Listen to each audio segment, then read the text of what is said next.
My dear students, welcome to online classes.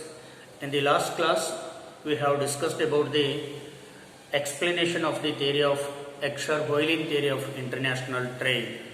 So, the Escher-Hoylein theory is explained in terms of two ways.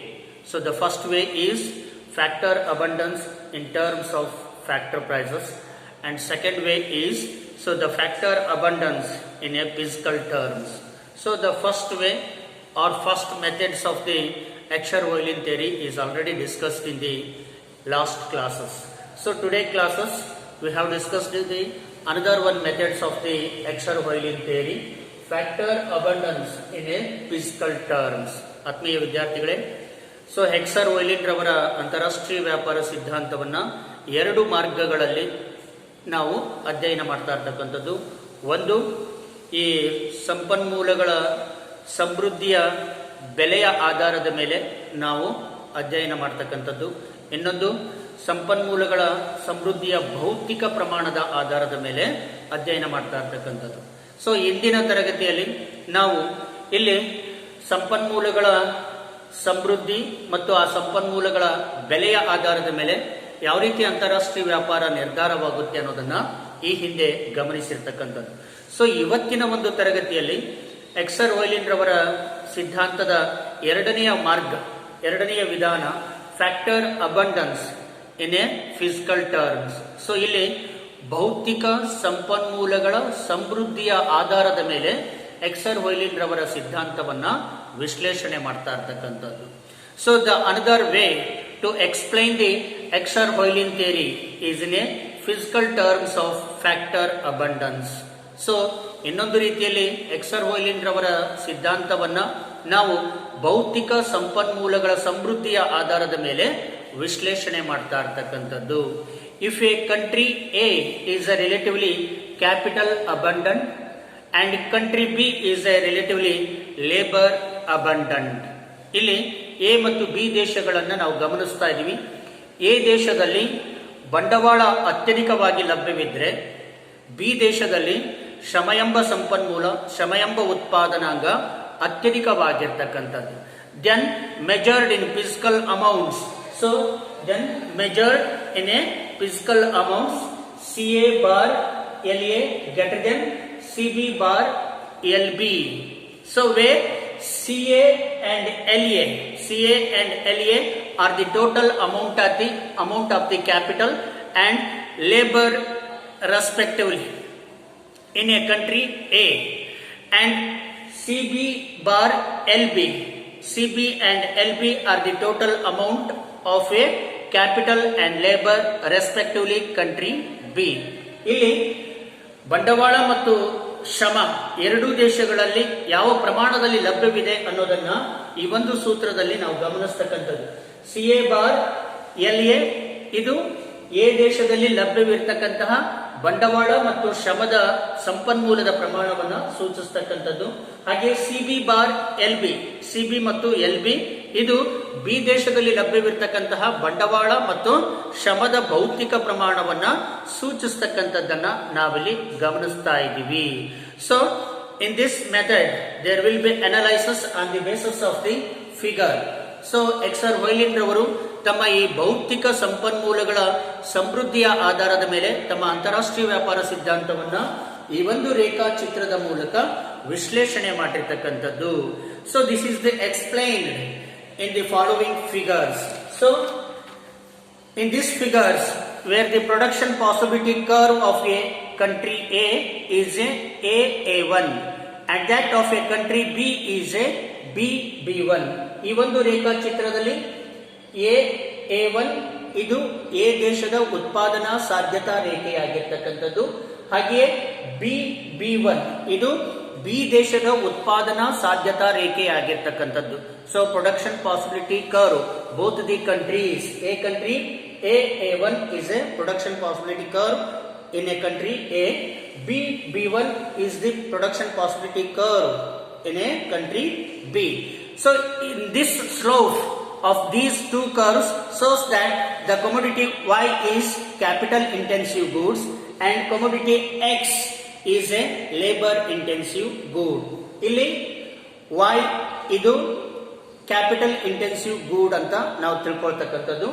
X commodity is a labour intensive good. Y ಇದು ಬಂಡವಾಳ ಸಾಂದ್ರ ಸರಕುಗಳನ್ನು ಸೂಚಿಸಿದ್ರೆ, X ಇದು ಶ್ರಮಸಾಂದ್ರ ಸರಕುಗಳನ್ನ ಸೂಚಿಸ್ತಕ್ಕಂಥದ್ದನ್ನ ನಾವಿಲ್ಲಿ ಕಾಣ್ತಾ ಇದ್ದೀವಿ. When both the produce at their respective points, country A will be produce at A point E where the factor price lines ST touches the production possibility curve AA1. It will produce more of commodity Y, which is cheaper in it, and less of commodities X, which is a dearer in it. So ಇಲ್ಲಿ ಎರಡು ದೇಶಗಳು ಆ ಎರಡು ಸರಕುಗಳನ್ನ ಉತ್ಪಾದನೆ ಮಾಡಿದಾಗ A ಮತ್ತು B ದೇಶಗಳು Y ಮತ್ತು X ಅಂದ್ರೆ ಕ್ಯಾಪಿಟಲ್ ಇಂಟೆನ್ಸಿವ್ ಮತ್ತು ಲೇಬರ್ ಇಂಟೆನ್ಸಿವ್ ಗೂಡ್ಸ್ ಗಳನ್ನ ಉತ್ಪಾದನೆಯನ್ನ ಯಾವ ಬಿಂದುವಿನಲ್ಲಿ ಮಾಡ್ತಾವೆ ಅನ್ನೋದನ್ನ ಈ ರೇಖಾಚಿತ್ರದಲ್ಲಿ ಗಮನಿಸ್ತಾ ಇರ್ತಕ್ಕಂಥದ್ದು. When both produce at their respective points, country A will be produce at point E where the factor price line ST touches the production possibility curve. So production possibility curve at the point of E in a country A. ಇಲ್ಲಿ A ದೇಶವು ತನ್ನ ಉತ್ಪಾದನಾ ಸಾಧ್ಯತಾ ರೇಖೆ AA1 ಇದು ಆ ಉತ್ಪಾದನಾಂಗದ ಬೆಲೆಯ ರೇಖೆಯಾಗಿರ್ತಕ್ಕಂಥ ST ರೇಖೆಯನ್ನ ಈ ಬಿಂದುವಿನಲ್ಲಿ ಅಲ್ಲಿ ಸ್ಪರ್ಶಿಸಿಕೊಂಡು ಹೋಗಿರ್ತಕ್ಕಂಥದ್ದು. Country A will produce at A point E where the factor price line ST touches the production possibility curve AA1. So it will produce more of commodity Y. It means OS quantities of Y commodities will be produced in a country A. So which is cheaper in it, and less of commodities X, which is dearer in the quantity of OT. ಇಲ್ಲಿ A ದೇಶ ಇಲ್ಲಿ OS ಪ್ರಮಾಣದ ಅತ್ಯಧಿಕ Y ಸರಕುಗಳನ್ನು, capital intensive goods ಗಳನ್ನ ಉತ್ಪಾದನೆ ಮಾಡ್ತಾ ಇರ್ತಕ್ಕಂಥದ್ದು. ಏಕೆಂದ್ರೆ ಎ ದೇಶದಲ್ಲಿ ಈ ಬಂಡವಾಳ ಸಮೃದ್ಧವಾಗಿರೋದ್ರಿಂದ, ಬಂಡವಾಳ ಅಲ್ಲಿ ಅತ್ಯಂತ ಕಡಿಮೆ ಬೆಲೆಗೆ ಸಿಗ್ತಾ ಇರೋದ್ರಿಂದ ಎ ದೇಶ OS ಪ್ರಮಾಣದಷ್ಟು ಇಲ್ಲಿ ಅತ್ಯಧಿಕ ಬಂಡವಾಳ ಸರಕುಗಳನ್ನ ಉತ್ಪಾದನೆ ಮಾಡಲಿಕ್ಕೆ ಸಾಧ್ಯವಾಗ್ತಕ್ಕಂಥದ್ದು. ಹಾಗೆಯೇ OT ಪ್ರಮಾಣದಷ್ಟು ಮಾತ್ರ ಎಕ್ಸ್ ಸರಕುಗಳನ್ನ ಉತ್ಪಾದನೆ ಮಾಡಲಿಕ್ಕೆ ಸಾಧ್ಯವಾಗ್ತಕ್ಕಂಥದ್ದು. ಹಾಗಾಗಿ ಎ ದೇಶ ಆ ಎರಡೂ ಸರಕುಗಳನ್ನ ಆ ದೇಶದ ಬೆಲೆಯ ರೇಖೆ, ಸಂಪನ್ಮೂಲಗಳ ಬೆಲೆಯ ರೇಖೆ ST ರೇಖೆಯನ್ನ ಎ ದೇಶದ ಒಂದು ಉತ್ಪಾದನಾ ಸಾಧ್ಯತಾ ರೇಖೆ ಈ ಬಿಂದುವಿನಲ್ಲಿ ಆ ಬೆಲೆಯ ರೇಖೆಯನ್ನು ಸ್ಪರ್ಶಿಸಿಕೊಂಡು ಹೋಗಿರ್ತಕ್ಕಂಥದ್ದು. ಹಾಗಾಗಿ ಈ ಬಿಂದುವಿನಲ್ಲಿ ಎ ದೇಶ OS ಪ್ರಮಾಣದಷ್ಟು ವೈ ಸರಕುಗಳನ್ನ, OT ಪ್ರಮಾಣದಷ್ಟು ಎಕ್ಸ್ ಸರಕುಗಳನ್ನ ಉತ್ಪಾದನೆ ಮಾಡಲಿಕ್ಕೆ ಸಾಧ್ಯವಾಗಿರ್ತಕ್ಕಂಥದ್ದು. And country B will be produce at A point of F where the factor price line KR touches the production possibility curve B1. It will be produced more of a commodities X, which is cheaper in it, and less of commodities Y, which is a dearer in it. ಇಲ್ಲಿ B ದೇಶವು ಕೂಡ ಇಲ್ಲಿ B1 ಇದು B ದೇಶದ ಉತ್ಪಾದನಾ ಸಾಧ್ಯತಾ ರೇಖೆಯಾಗಿರ್ತಕ್ಕಂಥದ್ದು. ಹಾಗೆಯೇ KR ಇದು ಬಿ ದೇಶದ ಉತ್ಪಾದನಾಂಗಗಳ ಬೆಲೆಯ ರೇಖೆಯಾಗಿರ್ತಕ್ಕಂಥದ್ದು. ಈ KR ಬೆಲೆಯ ರೇಖೆಯನ್ನ B1 ಈ ಉತ್ಪಾದನಾ ಸಾಧ್ಯತಾ ರೇಖೆಯು F ಬಿಂದುವಿನಲ್ಲಿ ಸ್ಪರ್ಶಿಸಿಕೊಂಡು ಹೋಗಿರ್ತಕ್ಕಂಥದ್ದು. ಹಾಗಾಗಿ ಅಲ್ಲಿ ಬಿ ದೇಶವು ಇಲ್ಲಿ ಅತ್ಯಧಿಕ ಪ್ರಮಾಣದ OB ಪ್ರಮಾಣದಷ್ಟು OT ಪ್ರಮಾಣದಷ್ಟು ಎಕ್ಸ್ ಸರಕುಗಳನ್ನ ಅತ್ಯಧಿಕವಾಗಿ ಉತ್ಪಾದನೆ ಮಾಡ್ತಾ ಇರ್ತಕ್ಕಂಥದ್ದನ್ನ ನಾವಿಲ್ಲಿ ಕಾಣ್ತದೆ. OR ಪ್ರಮಾಣದಷ್ಟು ಎಕ್ಸ್ ಸರಕುಗಳನ್ನ ಬಿ ದೇಶವು OR ಪ್ರಮಾಣದಷ್ಟು ಎಕ್ಸ್ ಸರಕುಗಳನ್ನ ಉತ್ಪಾದನೆ ಮಾಡ್ತಾ ಇದೆ. ಯಾಕಂದ್ರೆ ಅಲ್ಲಿ ಶ್ರಮಸಾಂದ್ರ ಸರಕುಗಳು ಅತಿ ಕಡಿಮೆ ಬೆಲೆಯಲ್ಲಿ ಉತ್ಪಾದನೆ ಮಾಡಲಿಕ್ಕೆ ಸಾಧ್ಯವಾಗ್ತಕ್ಕಂಥದ್ದು.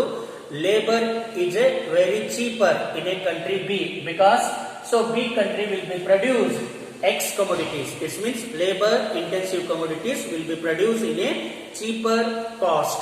ಹಾಗಾಗಿ OR ಪ್ರಮಾಣದಷ್ಟು ಇಲ್ಲಿ ಬಿ ದೇಶ X ಕಮೋಡಿಟಿಯನ್ನ ಉತ್ಪಾದನೆ ಮಾಡಿದ್ರೆ, ಹಾಗೆಯೇ ಓಕೆ ಪ್ರಮಾಣದಷ್ಟು ಇಲ್ಲಿ ಅಲ್ಪ ಪ್ರಮಾಣದ Y ಸರಕುಗಳನ್ನು ಉತ್ಪಾದನೆ ಮಾಡಲಿಕ್ಕೆ ಸಾಧ್ಯವಾಗಿರ್ತಕ್ಕಂಥದ್ದು. ಏಕೆಂದ್ರೆ ಬಿ ದೇಶದಲ್ಲಿ ಬಂಡವಾಳ ಕಡಿಮೆ ಇರೋದ್ರಿಂದ, ಅಲ್ಲಿ ಅದರ ಬೆಲೆ ಹೆಚ್ಚಳವಾಗಿರೋದ್ರಿಂದ ಅಲ್ಲಿ Y ಸರಕುಗಳನ್ನು ಬಿ ದೇಶಕ್ಕೆ ಹೆಚ್ಚು ಉತ್ಪಾದನೆ ಮಾಡಲಿಕ್ಕೆ ಸಾಧ್ಯ ಆಗೋದಿಲ್ಲ ಅನ್ನೋದು.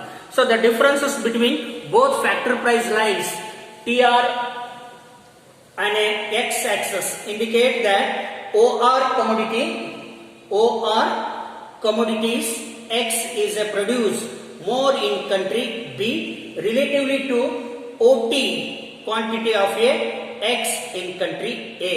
ಇಲ್ಲಿ ಬಿ ದೇಶ ಇಲ್ಲಿ ಎಕ್ಸ್ ಕಮೋಡಿಟಿಯನ್ನ OR ಪ್ರಮಾಣದಲ್ಲಿ ಅತ್ಯಧಿಕ ಉತ್ಪಾದನೆ ಮಾಡುತ್ತೆ ಎ ದೇಶಕ್ಕಿಂತಲೂ. ಎ ದೇಶದ ಎಕ್ಸ್ ಸರಕುಗಳ ಉತ್ಪಾದನೆ ಓಟಿ ಇದ್ರೆ ಬಿ ದೇಶದ ಎಕ್ಸ್ ಕಮೋಡಿಟಿ ಉತ್ಪಾದನೆ OR ಪ್ರಮಾಣದಷ್ಟು. ಅಂದ್ರೆ ಎ ದೇಶಕ್ಕಿಂತ ಬಿ ದೇಶ ಶ್ರಮಸಾಂದ್ರ ಸರಕುಗಳನ್ನ ಅತ್ಯಧಿಕವಾಗಿ ಉತ್ಪಾದನೆ ಮಾಡತಕ್ಕಂಥದ್ದನ್ನ ಇಲ್ಲಿ ನಾವು ಕಾಣ್ತಾ ಇದೀವಿ. Similarly the difference between the both price factor price lines KS ಇಲ್ಲಿ ಈ ಎರಡು ದೇಶದ ಉತ್ಪಾದನಾ ಸಾಧ್ಯತಾ ರೇಖೆಗಳನ್ನ ಇಲ್ಲಿ y ಆಕ್ಸಿಸ್ ನಲ್ಲಿ ಗಮನಿಸಿದಾಗ shows that OS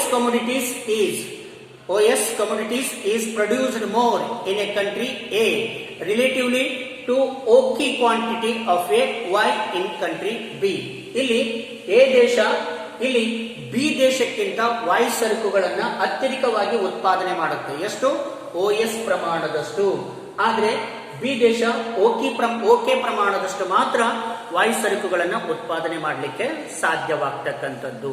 so thus the capital abundant country A as a basis in a favor of a capital intensive commodity Y from the production side, and the labor abundant country B as a in a favor of the producing the labor intensive commodities X. ಇಲ್ಲಿ A ಮತ್ತು B ದೇಶಗಳು, A ದೇಶ ಬಂಡವಾಳ ಸಮೃದ್ಧಿಯನ್ನ ಹೊಂದಿದ್ರೆ, ಅಂದ್ರೆ A ದೇಶದಲ್ಲಿ ಬಂಡವಾಳ ಎಂಬ ಸಂಪನ್ಮೂಲ ಅತ್ಯಧಿಕವಾಗಿ ಇರ್ತಕ್ಕಂಥದ್ದು ಮತ್ತು ಅದು ಕಡಿಮೆ ಬೆಲೆಗೆ ಸಿಗ್ತಕ್ಕಂಥದ್ರಿಂದ ಎ ದೇಶ Y ಸರಕುಗಳನ್ನ ಕಡಿಮೆ ವೆಚ್ಚದಲ್ಲಿ ಅತ್ಯಧಿಕ ಪ್ರಮಾಣದ Y ಸರಕನ್ನ ಉತ್ಪಾದನೆ ಮಾಡುತ್ತೆ. ಎ ದೇಶ ಬಂಡವಾಳ ಸಾಂದ್ರ ಸರಕುಗಳನ್ನ OS ಪ್ರಮಾಣದಷ್ಟು ಕಡಿಮೆ ವೆಚ್ಚದಲ್ಲಿ ಅತ್ಯಧಿಕ ಪ್ರಮಾಣದ ಈ ಬಂಡವಾಳ ಸಾಂದ್ರ ಸರಕುಗಳನ್ನ ಎ ದೇಶ ಉತ್ಪಾದನೆ ಮಾಡತಕ್ಕಂಥದ್ದು. ಬಿ ದೇಶ OR ಪ್ರಮಾಣದಷ್ಟು ಶ್ರಮಸಾಂದ್ರ ಸರಕುಗಳನ್ನ ಅತ್ಯಧಿಕವಾಗಿ ಉತ್ಪಾದನೆ ಮಾಡುತ್ತೆ. ಯಾಕೆಂದ್ರೆ ಬಿ ದೇಶದಲ್ಲಿ ಬಂಡವಾಳಕ್ಕಿಂತ ಶ್ರಮವೇ ಅತ್ಯಧಿಕವಾಗಿ ಲಭ್ಯವಿರತಕ್ಕಂಥದ್ದು. ಶ್ರಮ ಅಲ್ಲಿ ಕಡಿಮೆ ಬೆಲೆಗೆ ಸಿಗ್ತಾ ಇರೋದ್ರಿಂದ ಇಲ್ಲಿ ಯಥೇಚ್ಛವಾಗಿ ಶ್ರಮವನ್ನ ಬಳಸಿಕೊಂಡು ಶ್ರಮಸಾಂದ್ರ ಸರಕುಗಳನ್ನ ಬಿ ದೇಶ ಉತ್ಪಾದನೆ ಮಾಡಿ ಎ ದೇಶಕ್ಕೆ ರಫ್ತು ಮಾಡ್ತಕ್ಕಂಥದ್ದು. ಎ ದೇಶ ಬಂಡವಾಳ ಸಾಂದ್ರ ಸರಕುಗಳನ್ನ ಯಥೇಚ್ಛವಾಗಿ ಉತ್ಪಾದನೆ ಮಾಡಿ ಬಿ ದೇಶಕ್ಕೆ ರಫ್ತು ಮಾಡ್ತಕ್ಕಂಥದ್ದನ್ನ ನಾವಿಲ್ಲಿ ಕಾಣ್ತಾ ಇದ್ದೀವಿ. ಈ ರೀತಿ ಎರಡೂ ದೇಶಗಳಲ್ಲಿ ಯಾವ ಪ್ರಮಾಣದಲ್ಲಿ ಸಂಪನ್ಮೂಲಗಳು ಲಭ್ಯವಿದ್ದಾವೆ, ಯಾವ ಸಂಪನ್ಮೂಲಗಳು ಯಥೇಚ್ಛವಾಗಿದ್ದಾವೆ, ಆ ಸಂಪನ್ಮೂಲಗಳ ಒಂದು ಬಳಕೆಯ ಮೂಲಕ ಆ ಸರಕುಗಳನ್ನು ಉತ್ಪಾದನೆ ಮಾಡುವಲ್ಲಿ ವೈಶಿಷ್ಟ್ಯತೆಯನ್ನು ಹೊಂದಿರತಕ್ಕಂಥದ್ದು. ಎ ದೇಶ ಬಂಡವಾಳ ಸಾಂದ್ರ ಸರಕುಗಳನ್ನ ಯಥೇಚ್ಛವಾಗಿ ಉತ್ಪಾದನೆ ಮಾಡತಕ್ಕಂಥ ವೈಶಿಷ್ಟ್ಯತೆಯನ್ನು ಹೊಂದಿದ್ರೆ, ಬಿ ದೇಶ ಶ್ರಮಸಾಂದ್ರ ಸರಕುಗಳನ್ನ ಯಥೇಚ್ಛವಾಗಿ ಉತ್ಪಾದನೆ ಮಾಡಿ ಅವೆರಡೂ ದೇಶಗಳು ಆ ಎರಡೂ ಸರಕುಗಳನ್ನ ವಿನಿಮಯ ಮಾಡಿಕೊಂಡಾಗ ಅಂತಾರಾಷ್ಟ್ರೀಯ ವ್ಯಾಪಾರ ನಿರ್ಮಾಣವಾಗುತ್ತೆ. ಇದುವೇ ಎಕ್ಸರ್ ಹೊಯ್ಲಿನ್ ರವರ ಸಿದ್ಧಾಂತ. ಧನ್ಯವಾದಗಳು.